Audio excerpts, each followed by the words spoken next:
To understand fully the Elton John kidnapping story, an earlier episode must first be described.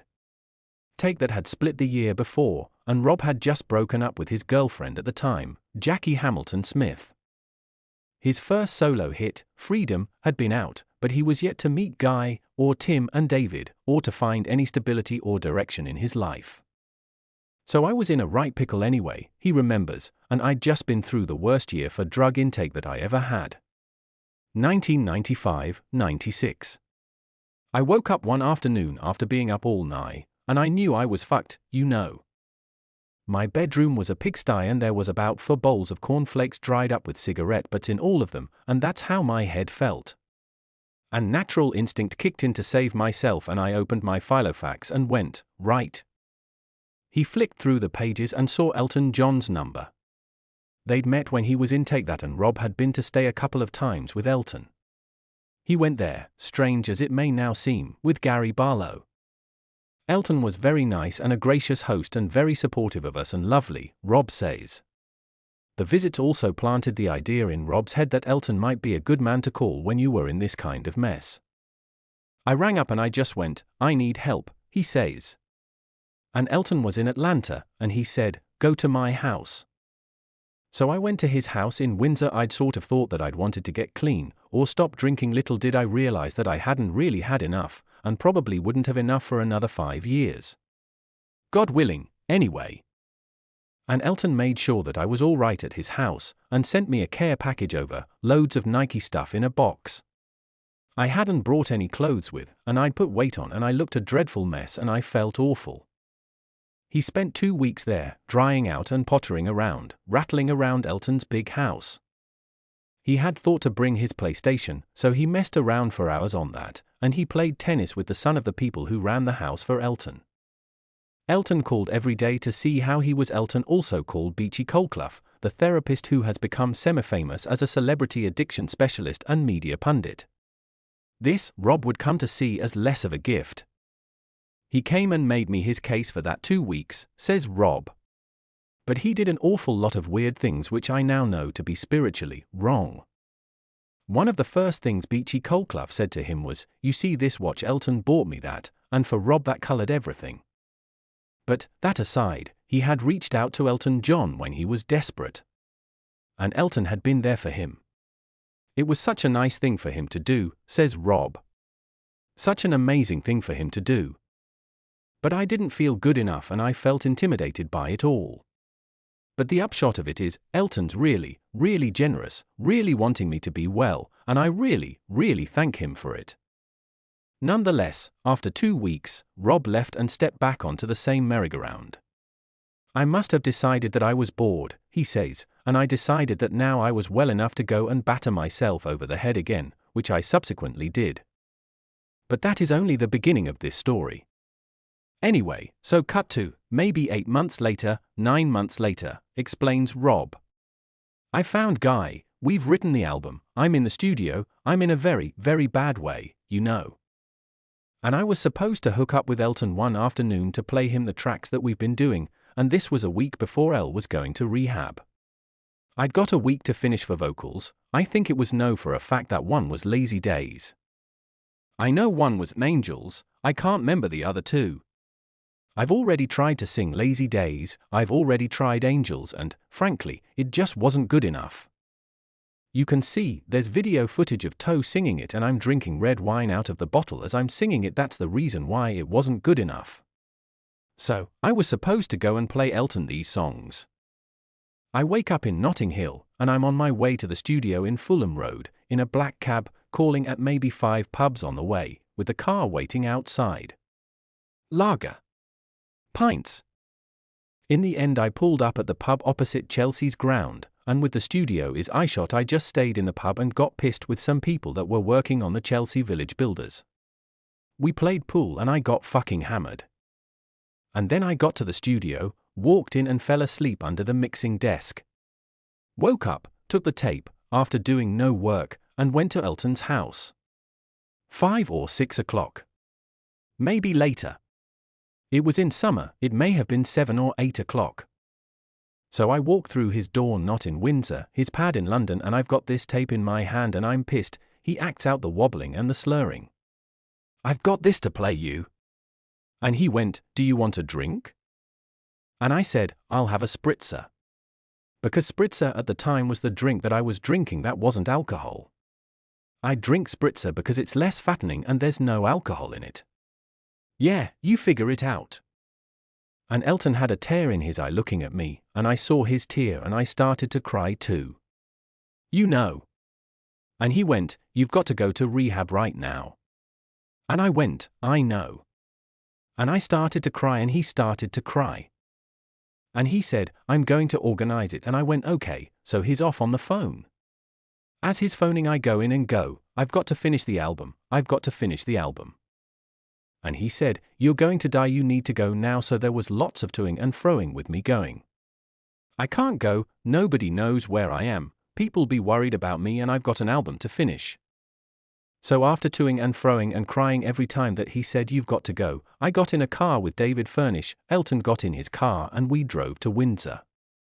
So I'm in this car, on my way to Windsor, one half of me's really happy because somebody's looking after me, the other half is really fucking petrified, A, because I've got to finish an album, B, because I'm going to rehab anyway, and C, no one knows where I am.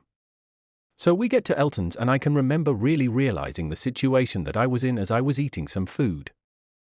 Realizing that I was terribly pissed when I arrived at Elton's, it wasn't a good idea, and in the morning I'll wake up and I'll say, "Thank you very much for helping me, I've got a terrible hangover. But there's things that I need to do before I go to rehab." So I went to bed, and that's what I was thinking, in the morning I'll apologize profusely. Because I was already fucking full of guilt and embarrassment. So, I'm lying on the bed and I hear Rob, and one open one eye and I just see 5 sets of legs. I see riding boots, jodhpurs, and this is me hungover and I don't know where I am, and it's David Furnish and it's Elton and it's 3 men I don't know, and they're all looking at me. And I think, oh fuck, I've really done it now. I was told that this was to such and such, this is Mr. Such and Such and this is Mr. Such and Such. One was from the detox clinic and I'm going to name them and fucking shame them as well, Churchill's detox clinic. So we all go downstairs and we're sat in Elton's main room on these 2 massive sofas facing each other. I'm on one sofa by myself and the rest are all sat opposite me, and Elton's perched on the side and, bless him, to all intents and purposes there was a lot of sense in what he was doing and he thought he was doing me a favor. And in many ways he was. But I'm going, "Look, I can't go into detox today and I can't go to rehab, I've got vocals to finish." And I'm doing this and I'm going like that. He acts out how his arms are crossed, folded within each other, his fingers fiddling with the outside of his arms, and one of them went, "Well, you've got cocaine psychosis now, that's a symptom, what you're doing there." And reluctantly, because I could see the sense in going to rehab now, I went off to the detox clinic. It was a burgundy-colored Citroën that we got in, and there was David and Elton at the door of his house, waving. There were 2 people in the back of the car sandwiching me in, the other was driving and the front seat was free. Presumably so that I wouldn't try to commit suicide or run off. So I'm looking out the back of this Citroën, waving to Elton, who's got one hand over his mouth, and David waving, "God bless M." And off we went into London. I hadn't got a clue where we were going. I didn't know what a detox center was. I didn't know particularly why I had to go there. And I didn't know what was happening to me. 1,000 different I don't know what's happening to me's. So off we went into London, into the center and then over the water.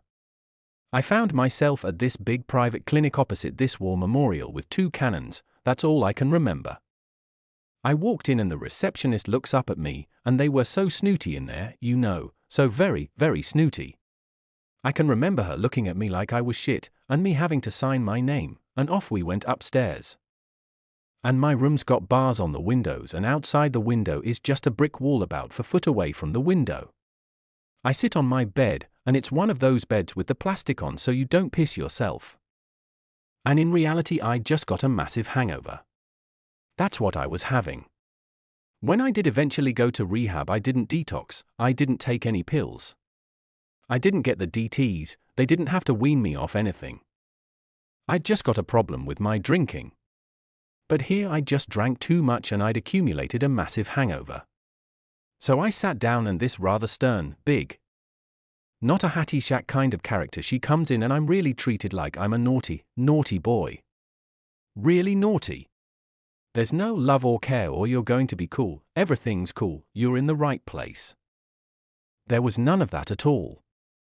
They said, write down what you're addicted to, so I wrote it all down, everything that I'd ever taken: heroin, ecstasy, marijuana, cocaine, alcohol, amyl nitrate, speed, dare. There was only one other person on that ward and I went and chatted to him. And England were playing Poland that day and it was on Channel 5 and the hospital hadn't got Channel 5. Now there was no way I was going to stay after that, that was the straw that broke the camel's back. But in the meantime they'd given me a liquid kosh.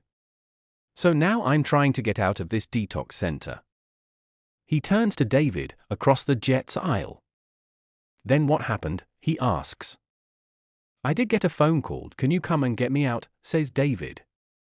And I wasn't sure how I was going to get him out. David went round, accompanied by Rob's therapist at the time, and she insisted that Rob was to be let out. So he was. Rob and David went and got some sushi and then he watched the football at David's house and fell asleep. And I felt so happy that I was with Dave, and I felt so happy that I could finish the album, not die, and go to rehab, he remembers. And then, the following week, once he had finished recording the album and had one monumental final bender in the studio, he headed off to the rehab he wanted to be in, Clouds in Wiltshire. It was the first time I saw my mother as a 7-year-old, he says. She knew that she was helpless and I knew that I was helpless.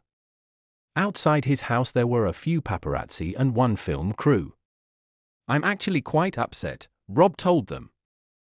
When Michael Barrymore went to rehab there was thousands of you outside his house. After a brief stop at Stonehenge, he checked into Clouds and started to get healthy. There were no TV or radio or tabloids there, but there were copies of the broadsheets, and one day he was astonished to pick one up and read, in an article about him, Robbie Williams, who lists his addictions as. And the list appeared just as he had written it going into the Churchill Centre. All I can say is this, is that on the road to getting well and on the road to trying to sort my life out, there's an awful lot of fucking charlatans out there. And they're sick, and they are actually dealing with sick people that actually genuinely want to be well, and it boils my fucking blood, summarizes Rob. I'm sure that does happen to other people, and I'm sure they die. They run away and die, says David. So, from that, he says, Elton sort of tried to do what he thought was best. And obviously came from a very loving place. But the whole thing for me is tarnished with the lack of professionalism, even though Elton came from a place of love. They haven't really spoken since.